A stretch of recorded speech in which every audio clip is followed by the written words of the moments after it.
रामकृष्ण हरी. मी हरिभक्तीपरायण प्रकाश बोधले महाराज, राष्ट्रीय अध्यक्ष अखिल भारतीय वारकरी मंडळ. आपल्या सर्वाला विनंती आहे की श्री संत जगद्गुरू तुकाराम महाराज यांच्या चतुःशताब्दी सोहळ्याच्या निमित्ताने अखिल भारतीय वारकरी मंडळाने आंतरराष्ट्रीय गाथा पारायण सोहळा संपन्न केलेला होता.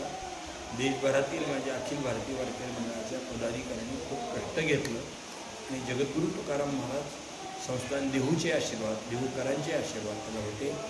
आणि त्या काळापासून प्रतिवर्षी एका जिल्ह्याच्या माध्यमातून अखिल भारतीय वारकरी मंडळ देहूमध्ये गाथा पारायण सोहळा साजरा करतो. परंतु आम्हाला असं निदर्शनास आलं की लोकांना वाटतं की ह्या जिल्ह्याचंच पारायण आहे, आपण कशाला जायचं. त्यामुळे आता कुठल्याही जिल्ह्याचं बंधन न ठेवता महाराष्ट्राच्या कान्याकोपऱ्यातून आणि देशाच्या कान्याकोपऱ्यातून कोणालाही त्या पारायण सोहळ्यामध्ये सहभागी होता येईल. म्हणून आता इथून पुढे अखिल भारतीय वारकरी मंडळ आणि श्री गुरु रामचंद्र बोधले महाराज संस्थान यांच्या संयुक्त विद्यमाने हा कार्यक्रम संपन्न होत असतो. त्याचं कारण आहे की श्री गुरु रामचंद्र बोधले महाराज संस्थान संयुक्त विद्यमाने हे का आपण नाव ठेवलं तर त्या कार्यक्रमाच्या खर्चासाठी कोणालाही वर्गणी मागितली जात नाही. श्री गुरु रामचंद्र बोधले महाराज संस्थानची जी भक्तमंडळी पुणे शहरामध्ये आहे ते या कार्यक्रमाचं अन्नदानाचं नियोजन करतात.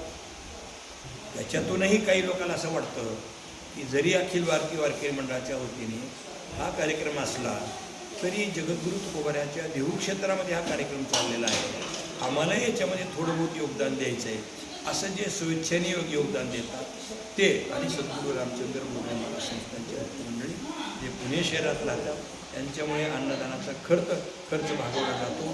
म्हणून अखिल भारतीय वारकरी मंडळ श्री गुरु रामचंद्र बोधले महाराज संस्थान यांच्या संयुक्त विद्यमाने असं त्या सप्ताहाचं नाव आहे. यासाठी श्री क्षेत्र देहू या ठिकाणी गाथा मंदिर रोडवर सरस्वती लॉन्स म्हणून 4 एकरची एक धर्मशाळा आहे आणि त्या धर्मशाळेमध्ये हा कार्यक्रम होतो. श्री क्षेत्र देहू या ठिकाणी गाथा मंदिर रोडवर गाथा मंदिराकडे जाताना उजव्या बाजूला सरस्वती मंगल कार्यालय म्हणून मोठा बोर्ड आहे. 4 एकरचं कार्यालय आहे. यामध्ये 100 वाहनं सोडायला जागा आहे. 2000 लोकांची निवासाची व्यवस्था आहे. 3000 लोक एका वेळेला जेवायला बसले तरी व्यवस्था आहे. आणि कार्यक्रमासाठी बी मोठे कितीही लोक आले तरी त्या ठिकाणी कीर्तनासाठी मोठी व्यवस्था आहे. मंडप आहे आणि किचन मोठं आहे.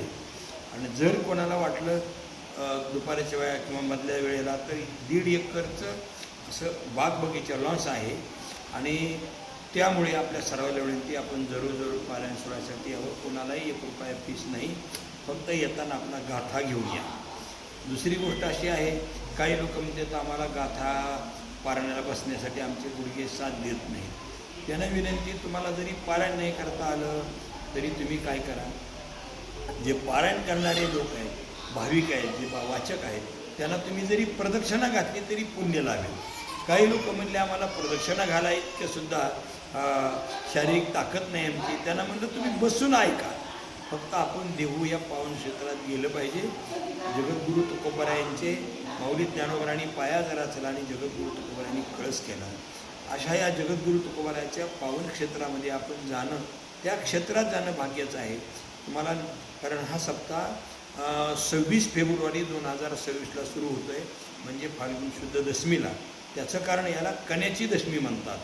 जगद्गुरू तुकाराम महाराजांना ज्यावेळेला प्रत्यक्ष पांडुरंग परमात्मा वैकुंठाहून घेण्यासाठी आले त्यावेळेला दशमी होती आणि महाराजांनी त्यांना जिजाऊ आणि दरदरीत पाण्या माझी रांधी आल्या कन्या, त्या कन्या खाऊ घातल्या. म्हणून दशमीला सप्ताह सुरू करण्याची परंपरा जगद्गुरू तुकाराम महाराज संस्थान देहूकर मंडळीची आहे. त्या नियमानुसारच आपण फाल्गुन शुद्ध दशमी 26 फेब्रुवारी 2026 रोजी सप्ताह सुरू होतो आणि फाल्गुन मध्य तृतीया 6 मार्च 2026 रोजी काला होतो आणि 5 मार्च 2026 रोजी जगद्गुरू तुकाराम महाराजांची बीज आहे. यासाठी पूज्य गाथामूर्ती रामभाऊ महाराज राऊत महाराज यांची कीर्तन सेवा दरवर्षी बीजीच्या दिवशी असते आणि वेगवेगळ्या कीर्तनकाराच्या कीर्तन सेवा त्या कोणत्या दिवशी कोणाची तारीख आहे याचाही स्वतंत्र व्हिडिओ करून आम्ही तुम्हाला पाठवणार आहोत. परंतु सुरुवातीला आपण अखिल भारतीय वारकरी मंडळाच्या पदाधिकाऱ्याला विनंती, आपापल्या भागातून पारायणाला भावाचे घेऊन या. जर तुम्हाला 8 दिवस वेळ नसेल, एखादा दिवस या. जर तुम्हाला कार्यक्रमाची व्यस्तता असेल तर तुमच्या भागातले लोक पाठवा. आणि काही भाविकांना विनंती, जरी कोणत्याही महाराजांचं तुम्हाला मार्गदर्शन नाही मिळालं तरी तुमच्या गावातले 10-5 लोक माय माऊली असतील, पुरुष मंडळी असतील, तरुण पोर असतील, ज्यांना यायची इच्छा आहे ते जरूर पारायण सोहळ्यासाठी या, हे आपल्याला विनंती आहे. म्हणून अखिल भारतीय वारकरी मंडळाच्या वतीने आणि सद्गुरू रामचंद्र बोधले महाराज संस्थान दिवसाच्या वतीने आपल्याला विनंती, आपण जरूर पारायणासाठी या. रामकृष्ण हरी. पुन्हा एकदा लक्षात ठेवा, फाल्गुन शुद्ध दशमी 26 फेब्रुवारी 2026 ला सप्ताहाची सुरुवात आहे. 5 फेब्रुवारी 2026 त्या दिवशी म्हणजे फाल्गुनमध्ये द्वितीया आहे, द्वितीय दिवशी जगद्गुरू तुकाराम महाराजांची बीज आहे. आणि फाल्गुन वद्य तृतीया 6 मार्च 2026 रोजी सप्ताहाचा काल आहे. यासाठी जरूर या. रामकृष्ण हरी.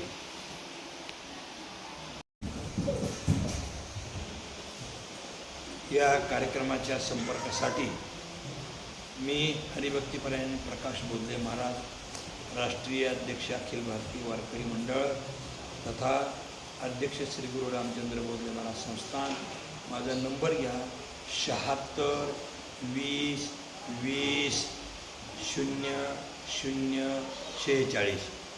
76 20 20 00 46. त्याचबरोबर आमच्या अखिल भारतीय वारकरी मंडळाचे पुणे जिल्हा अध्यक्ष हरिभक्तीपरायण संतोष महाराज काळोखे, श्री क्षेत्र देहू, अशा आमच्या सर्वांशी संपर्क करावा. अजून तुम्हाला पुढच्या व्हिडिओमध्ये आणखी एक 5-10 नंबर देणार आहोत की ज्या त्या भागातल्या लोकांना संपर्क करायला मिळावं. त्यांचा संपर्क साधा आणि आम्हाला कळवा आपण किती जण येणार आहे ही विनंती. जरी ऐन वेळा तुम्ही आलात तरी त्याची काही अडचण नाही. समजा तुम्ही आम्हाला कळवलं नाही आणि तरी तुम्ही एकदम 25-50 लोक कुठूनही आलात तरी तिथली कुठलीही अडचण नाही. येणाऱ्या सर्व भाविकांची निवास व्यवस्था, भोजन व्यवस्था आहे. फक्त गाथा आपला घेऊन या. विनंती. रामकृष्ण.